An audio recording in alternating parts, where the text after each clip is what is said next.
Hey guys, this is Steve Good with the Scroll Saw Workshop. Out in the shop tonight, and we've got an unboxing to do. Many of you know I did a review on the new Seyco ST-21 scroll saw a while back. Well, that was a pre-production model and I had to send that back. So today I got the production model delivered to me by FedEx, and it's getting kind of late, so I may not get through this whole video tonight, but I just wanted to start the unboxing and maybe get started on putting the stand together. So here's the box. I've already popped the tape. I'm getting ready to open it up and we'll start laying some stuff out up here on the workbench and see what we've got to do tonight. As soon as you get the styrofoam off the top of the box, the first thing you're greeted with is this huge table that the ST-21 I think is going to be known for. This is a very heavy table. It dampens a lot of the vibration, and this is one of my favorite features of the saw. So let's get this little heavy thing up here on the workbench and see what we've got next. Okay, it looks like got the foot switch right here on top. We'll move that aside. That's part of the stand assembly we'll be putting together hopefully tonight. More of the stand. Looks like everything's laid out real nice in here. We've got power cord, assorted hardware, instruction manual. This looks like the front and back brackets for the stand. And again, this is an integrated stand. The head is actually attached to the stand, so a little different than other saws you've seen in the past. Okay, let's get rid of this cardboard or the styrofoam out of here. Sorry about that. Here's the back dust tray. We'll put that up here. And I think I'll bring the camera up here a little closer and give you a look at the saw inside the box. Okay, the last piece in the bottom of the box is the head of the Seyco scroll saw, and you can see it's been very well packaged. Everything looks nice and clean, no dings or dents or anything like that. Got the angle gauge here. I'll set this up on the bench, and we'll lift the head out of here and set it up on the bench also, and then we'll start building the stand. Just wanted to mention one more thing. I got the head out of the box, and of course we've got this bottom piece of styrofoam. If you lift up this styrofoam, the rest of the stand is underneath. So don't throw your box out until you lift up that styrofoam.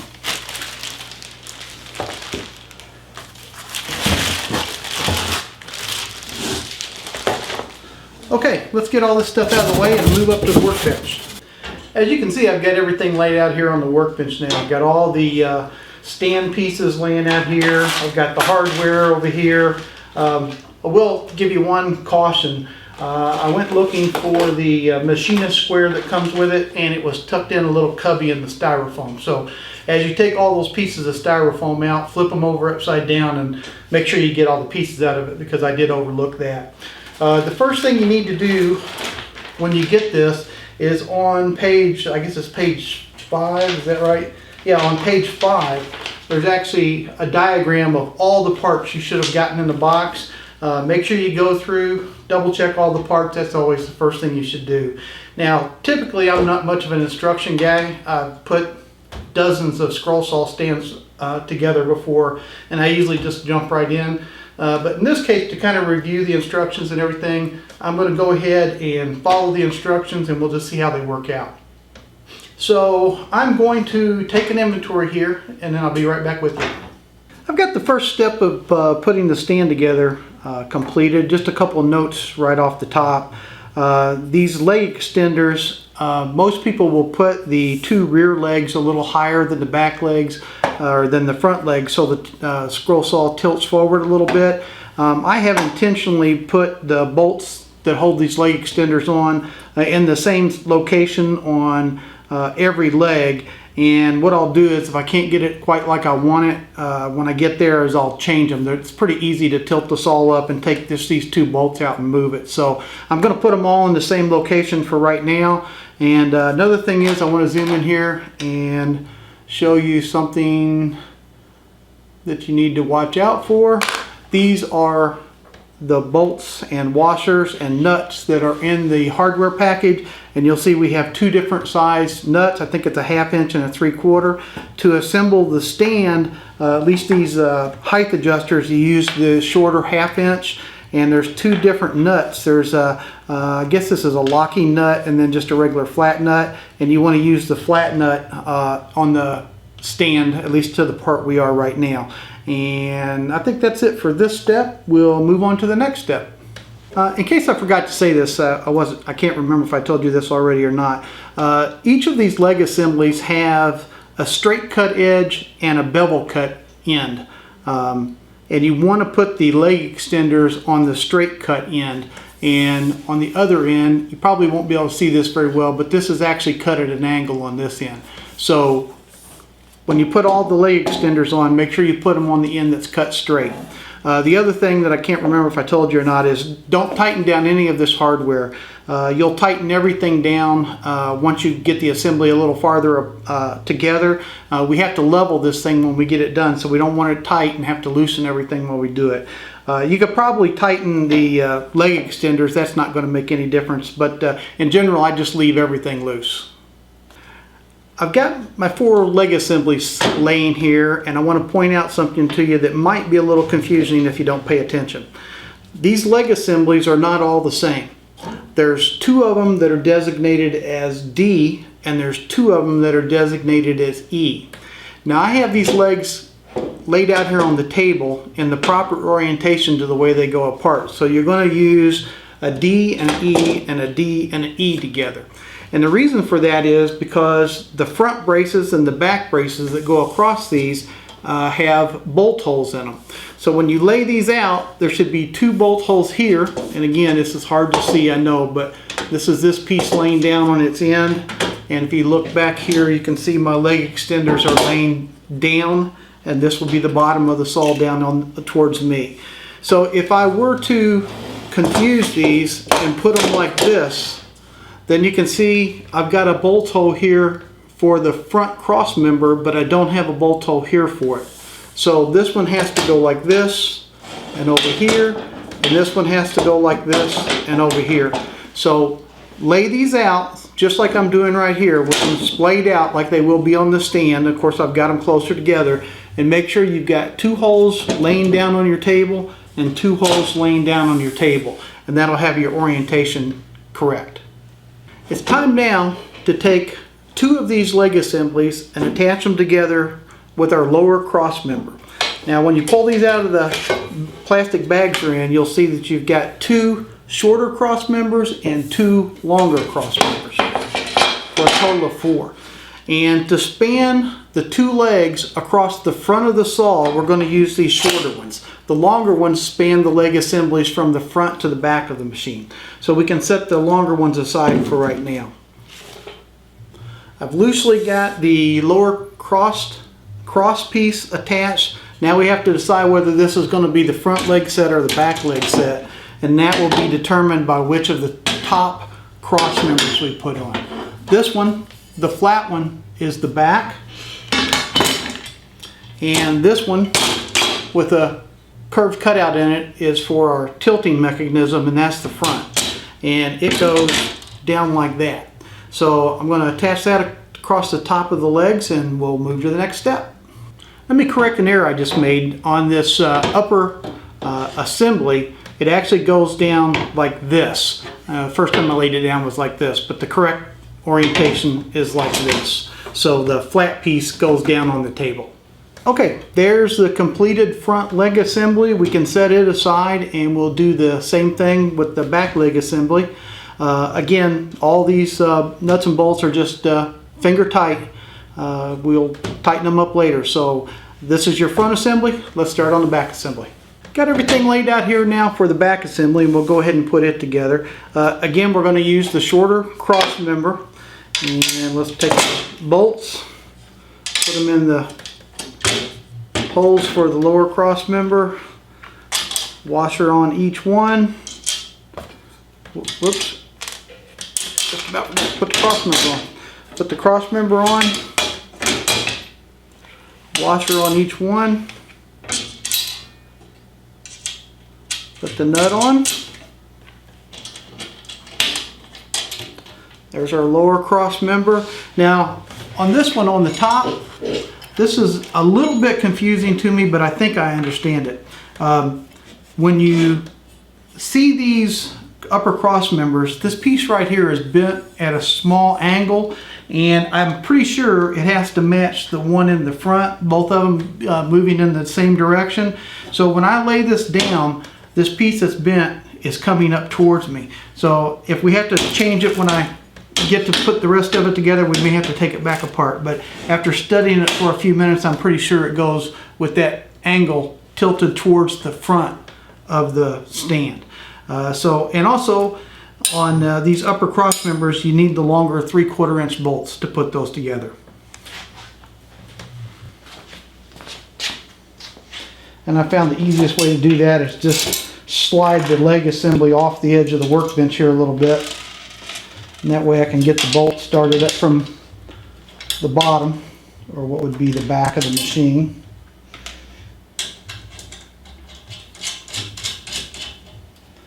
Same thing on the other side. And these upper cross members require 4 bolts to hold them on.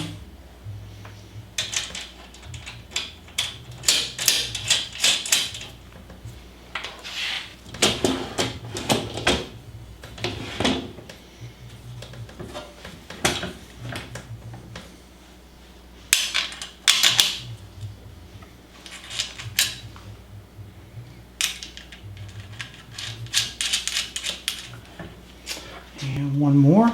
And you can see right now why leaving these bolts loose is so important, because you have to rack this sometimes to get these started a little bit. And if they were tight, you wouldn't be able to do that. Okay, there's the back leg assembly put together with the screws still loose, and we'll move on to the next step. The next step is to attach the front assembly, leg assembly, and the back leg assembly together.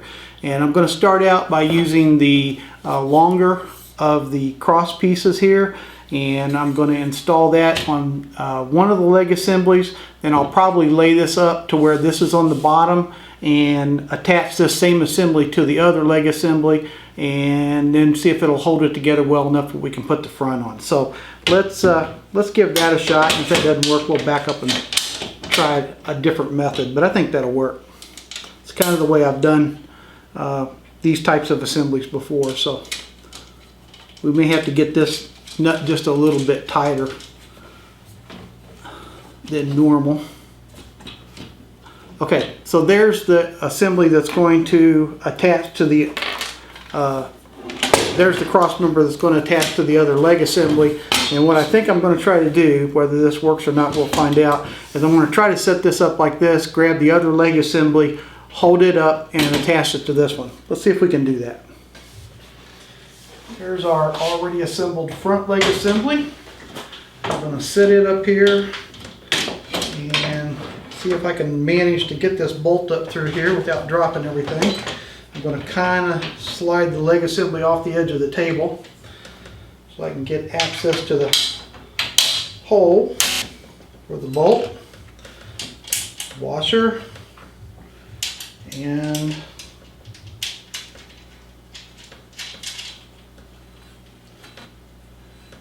a nut. So we have a not very stable assembly here, and what I'll do now is put the other cross member here and try to tighten things up just a little bit. Let's see, we got to go like, how does this have to go? Like this. So we want it on top, just like we did the other one. So we'll put that there. So bolt down through, a washer, and a nut.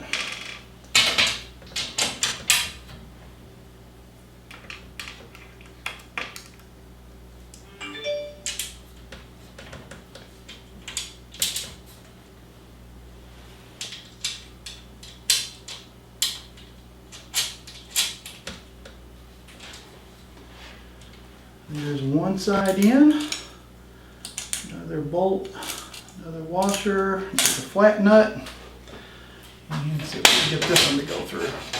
And as you're putting this together, make sure you do everything the same. I've got this cross member on top of this one, so you'll see what I'm talking about when you put it together. But make sure you do that on both sides, just so you keep everything the same.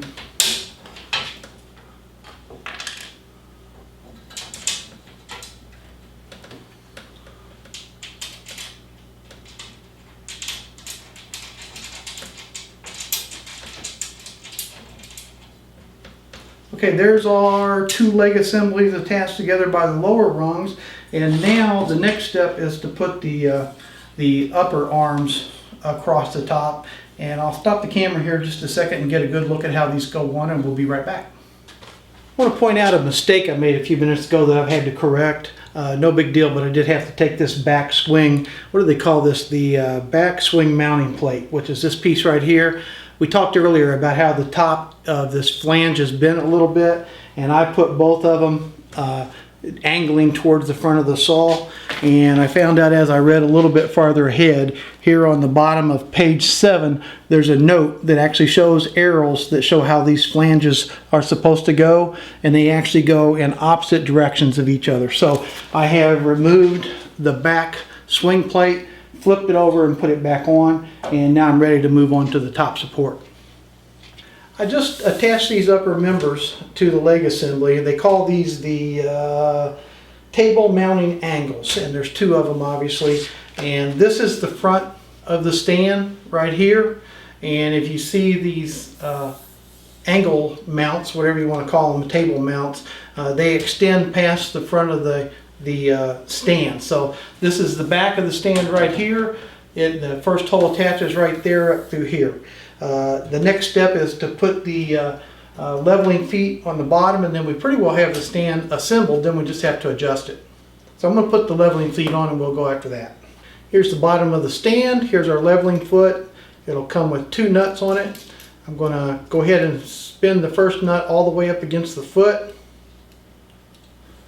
That'll make it as low as it can go. Put it through the hole, put the second nut on the other side, and then once we get it positioned on the floor, then we can come back and use these to level the saw up. Okay, there's assembly of the stand. Let's get it down on the floor and see if we can tighten some of this hardware down and get everything nice and level. Got the stand set in here. We're getting ready to tighten up all the hardware. And as we do that, we want to make sure this thing is, I guess you would use the word level. But if you see right now, if we push on this stand back and forth, because all the hardware is loose, see how it appears to rock a little bit? So when we get this all tightened down, we want not there, but we want level right there. So take a bubble level, and you can see if it's sitting way back here, the bubble's way up here at the top. I'm just going to move that forward until my bubble centers out, and right there is where I can tighten the hardware down. So again, don't tighten it down with it way back here, or you're going to have a hard time getting the head on. Go ahead and use your bubble level to get that where it needs to be, and then start tightening down the hardware. And repeat back and forth doing this check, and you can do it on both arms also, and they should be the same, and that's what you're shooting for. If they're not, it's because you've got it in a twist, which is pretty hard to do on this stand. So I'm going to get some of the hardware tightened down, and then we'll come back to the next step. I've got a couple of the bolts tight, just enough to stop it from moving, and I've got my bubble level adjusted just right. I'm going to take my 12 millimeter socket here and go around and make sure everything's good and tight. You do want to take this as an important step, because if you leave these bolts loose, or even just sometimes 1 or 2 of them loose, you will introduce more vibration into your scroll saw. So go over it twice, make sure everything's good and snug, and when you get done, make sure this bubble level front side to side here is the same and in the middle of the level. Got everything tightened down real good. Heat on this thing a little bit. It's nice and sturdy. Double checked all the bolts to make sure everything was tight. Now we'll move on to the next step. The assembly instructions for the stand were fine. Didn't run into any problems. The only problem that I had was where I didn't read ahead on these pieces that were beveled a little bit. So other than that, that was pretty easy assembly. Just make sure you take the level seriously and you get that done right.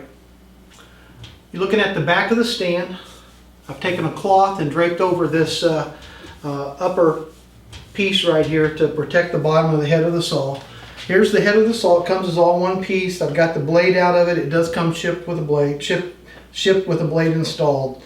You'll notice that in your package of hardware, you've got two black bolts that have an extrusion on them, and these are the ones that you're going to use to mount the head to the saw, or to the stand. And that's where these bent flanges that we've been talking about come into place. When we put the head through this piece right here, we're going to put the locking wheel on first, then we're going to put the front bolt in, then we'll lift it up and do the back bolt. When you get ready to install this, you want to make sure you have it put on the table first, or you'll really have trouble. But we're going to take this lower part, this lower arm of the head of the saw, and we're going to place it through this hole right here. The first time I did that, I had to look at that a couple of minutes when we put it together for the woodworking show in Atlanta. So it goes through just like that, all the way through, and then you can let it rest right there. And let me get it all the way through here where it needs to be. And there's a bolt on the front of the head, and that's where this piece right here goes. So we've got a great big washer. We're going to put that washer on, the bolt that sticks out. We're going to take the tilting locking lever, put that on there. We can leave it loose. We don't have to tighten it down. And now you'll see, and you can't see from this angle. Matter of fact, I'm going to turn the head around so you can get a better look at this. Okay, I've got this thing turned around. This is now the front of the stand. I'm going to pull this back out and give you a better look at that. So when it comes through the front, you'll see that there's a bolt that goes through the cutout right here.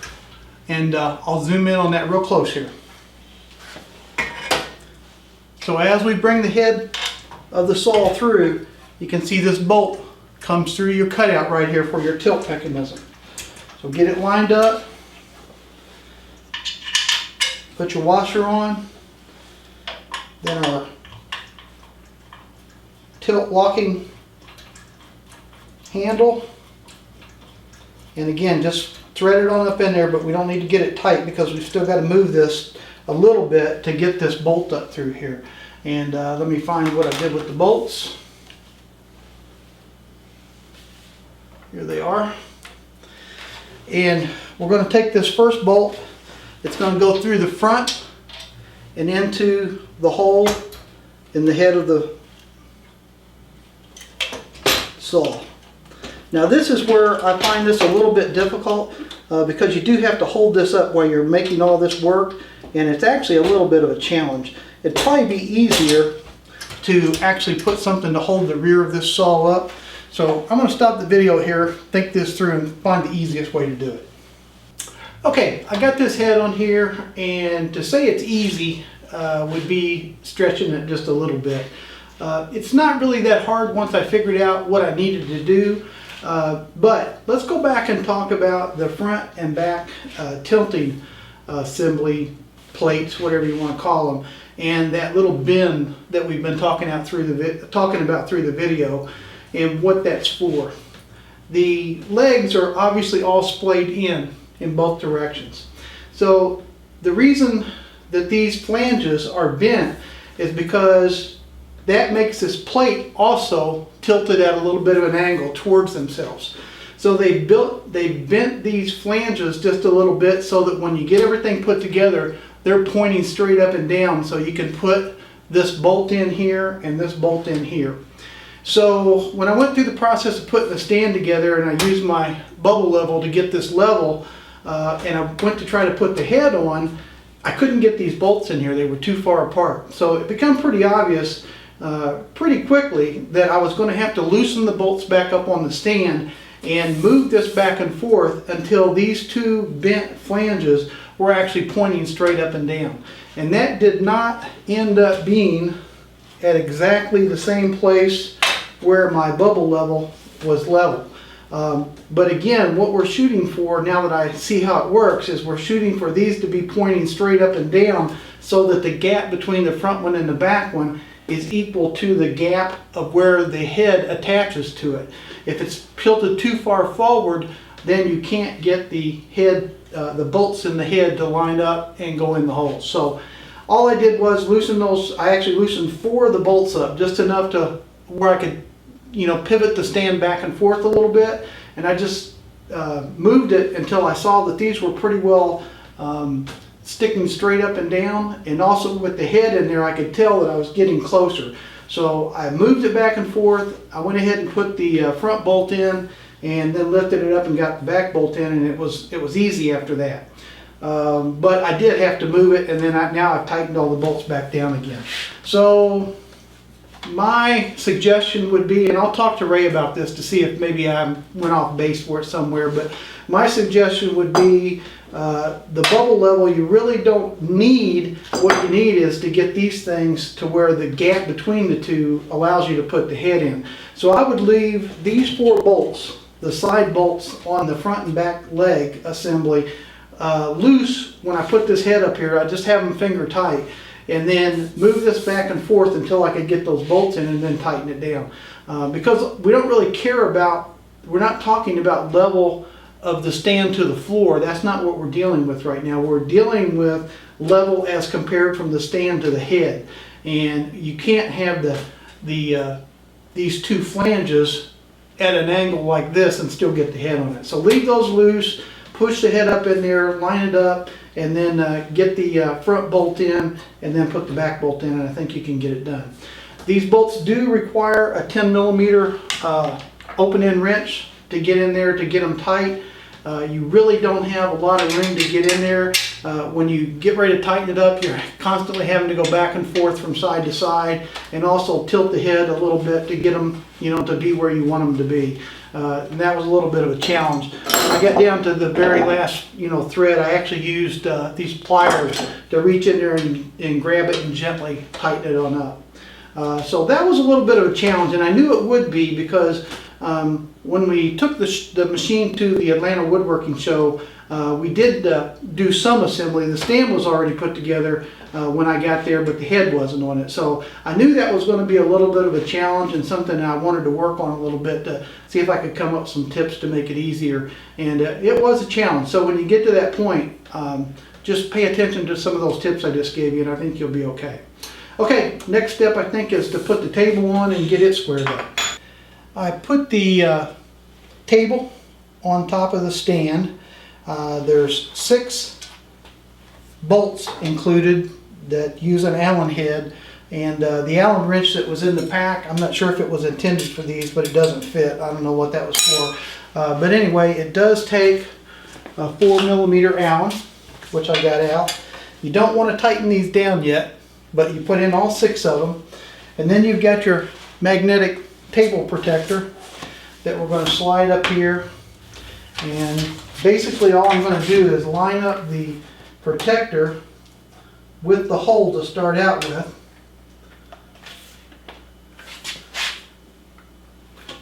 Get it pretty close, and because it's magnetic you kind of have to fuss with it, and what I do is I roll up each side and then lay the hole down over the hole in the table, get it lined up as good as I can, then let go of it, and I've got that perfectly lined up right now.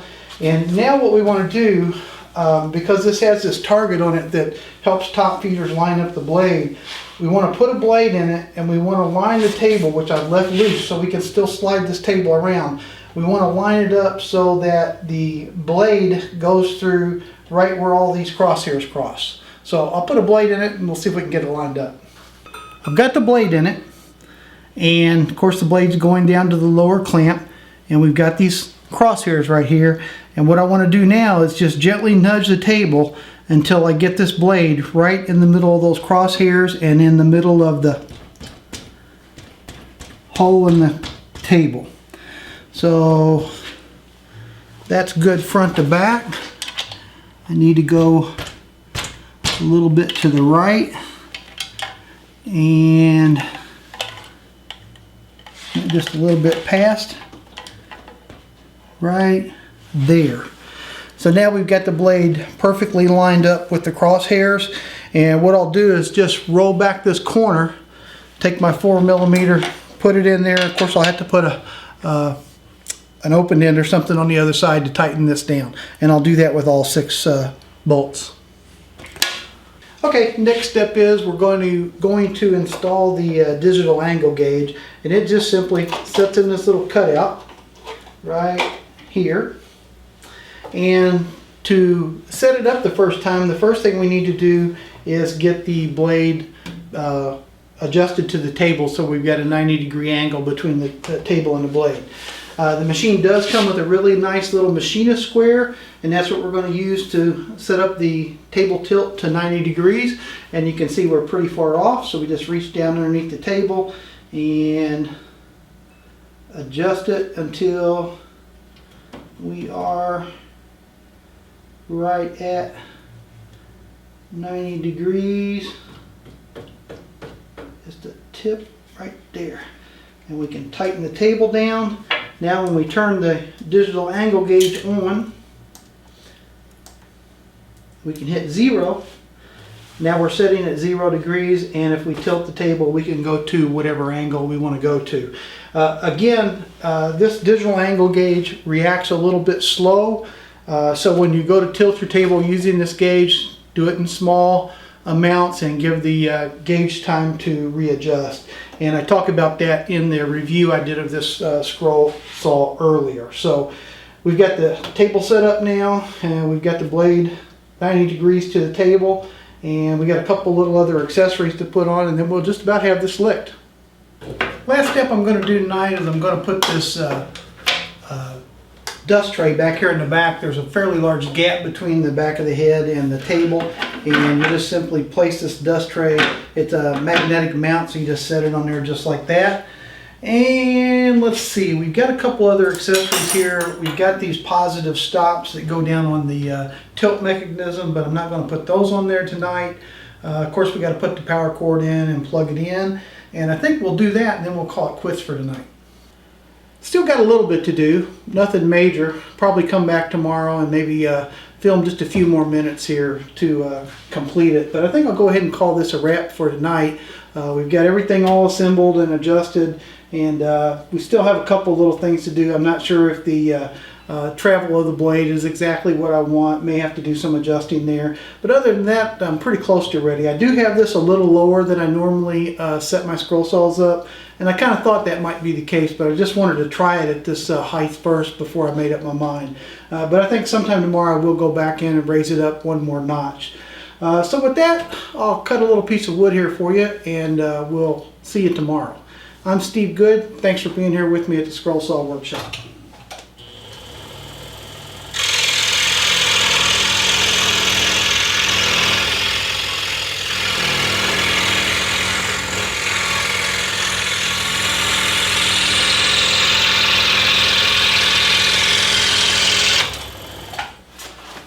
Now that's a good cut and saw.